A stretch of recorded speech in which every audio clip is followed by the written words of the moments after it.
Iginit ni Defense Secretary Gibo Teodoro na pupwedeng makasuhan ang mga opisyal na sangkot umano sa audio recording ng China at Pilipinas tungkol sa bago daw na kasunduan ng dalawang bansa sa West Philippine Sea.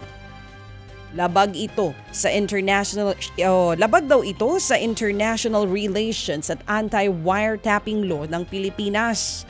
Ayon pa kay Teodoro, tanging si Pangulong Bongbong Marcos Jr. lamang ang pupwedeng pumasok sa ganitong uri ng kasunduan. Nitong nakaraang Sabado, ibinunyag ng Chinese Embassy na mayroon anilang new bundle agreement na napag-usapan kasamang AFP Western Command para humupa ang tensyon sa Ayungin Shoal.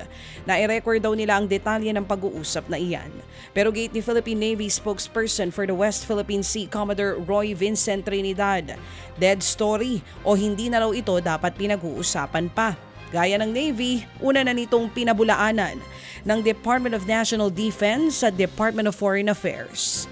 Paninira lamang daw ito ng China. May mga panibagong birada naman si dating Pangulong Rodrigo Duterte laban kay Pangulong Bongbong Marcos sa prayer rally na ginanap sa Dumaguete City. Kung siya raw ang tatanungin, palpak ang unang 2 taon sa pwesto ni PBBM. Binakbakan niya rin ang isinusulong na economic charter change. Binanatan din ni Duterte ang bali-balitang maglalabas na ng warrant of arrest ng International Criminal Court o ICC laban sa kanya kaugnay sa war on drugs at Davao Death Squad. Hindi lang mahal ang bigas. Ang issue ngayon is gutom ang Pilipino. Yun ang dapat nilang bigyan ng atensyon.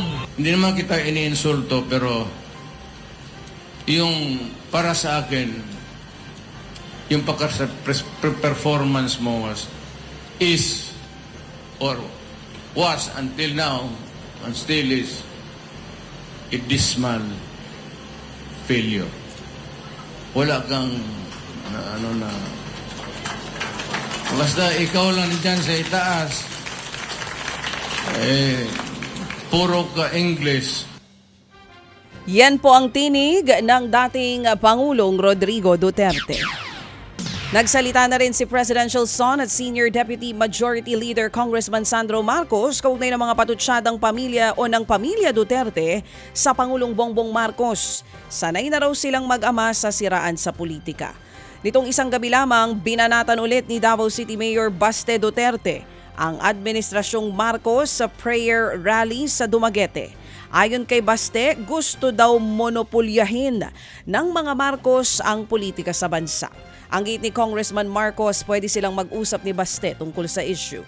Ipinagtatanggol din ng Batang Marcos ang inang si First Lady Liza Araneta Marcos, habang ipinagkibit balikat lang ni Senator Amy Marcos ang umano'y planong pagpapatalsik ng mga Duterte sa kanyang kapatid na si Pangulong Bongbong Marcos Jr.